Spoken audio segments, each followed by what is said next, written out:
Selamünaleyküm obunaçılar.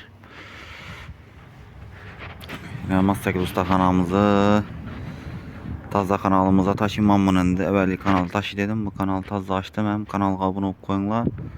Bu adresti Bağat Lelin Kulan Karabağ'da bu. Köne stadionunda Massakir Usta kanalı vulkanizasyon var. Bağımızda yine Moike Matsakil, Matapila hemen size oturtmaz. Köbüsü arı kanalda bile dedi. Bu kanal bloklanıp kaldı. Şuna bu kanalga taşap baramızın da yenge olsanız abone olup koyunlar. Ya Massakirimiz yine motorunu açıp koyupmuz. Laçın motor. Воздушный motor bu. Susuz. Bunun valı ketken bunun. Takıldap ses çıkarıp yattayken açıp görsem şöyle stuk var ekene.